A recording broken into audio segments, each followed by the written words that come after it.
Released in US theaters on May 5th, 1965, Alphaville is a science fiction detective noir that places significantly more emphasis on the noir than the sci-fi. It features many of the staple hallmarks of the genre, including a rough-faced, gravel-voiced protagonist, that would be Lemmy Caution as played by Eddie Constantine, significant voiceover, high-contrast black and white photography, and various shades of moral gray from all parties involved. The film promises all of the archetypes of noir set against a futuristic sci-fi backdrop, but the question is, does it deliver? And I am here to tell you that it both does and doesn't. And I believe setting proper expectations for what this film is and is not is crucial for the level of enjoyment you'll take away.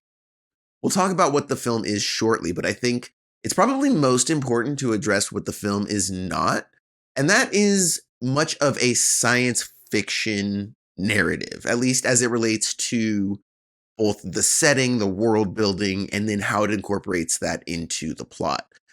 Now, while we do have a nice setup involving a futuristic AI that detests poetry and individualism, that's more or less where the science fiction begins and ends. There are relatively few attempts to imbue this futuristic society with anything that looks as though it's from the future, even taking into account its 1965 production timeline. No special sets or props were created for the film, and the filmmakers chose to simply shoot in then Paris and try to find the most opulent buildings that they could. So instead, the film asks you to sort of imagine a future where everything is also rooted in the past, which at the time of the making of this film is the present. I know nothing convoluted about that at all, right? But convoluted is how the French New Wave movement likes their noir, and especially Godard, the film's director. And this film maintains the tradition of twisting plots that somehow have both too much and not enough going on. I don't even really understand how that works, but it's kind of one of those staples of the French New Wave movement. And along the way, we're treated to many fascinating images of these neon signs that sort of feature these mathematical equations juxtaposed against a lot of the traditions of noir filmmaking. You know, this would be like the stark shadows, the long hallways, the different PI offices and state offices. And I also really like how Godard chose a theme of circles to represent the visual aspect of this film. At times, it feels like the plot can run around in circles, and I believe this is intentional, as Godard employs many sweeping circular pans throughout the presentation of Alphaville. And this, along with various thematic reinforcements like the utilization of revolving doors, all of this, I believe, communicates the film's belief of the circular nature of time. So it's not just like a cheap parlor trick. All of this is sort of connected into the film's DNA and its ethos of the world at large.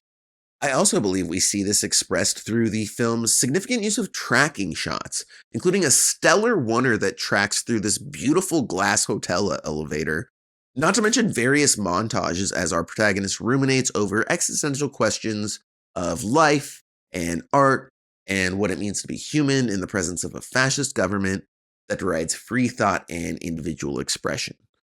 Now, while the film's visuals are presented in a somewhat straightforward fashion for the noir genre, I do think the score acts as something of a juxtaposition.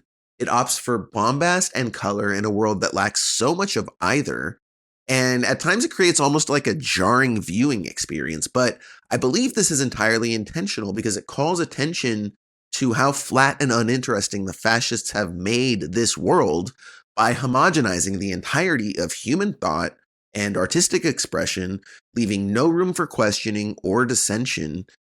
We also see something very interesting in this film in that it's almost one of the earliest examples of a sci-fi detective noir, the likes of which would inspire classics like Blade Runner and Dark City much later. This is 1965, so the literature of Philip K. Dick is in full swing, and you have to imagine that his work had a significant influence on what Godard was trying to do here.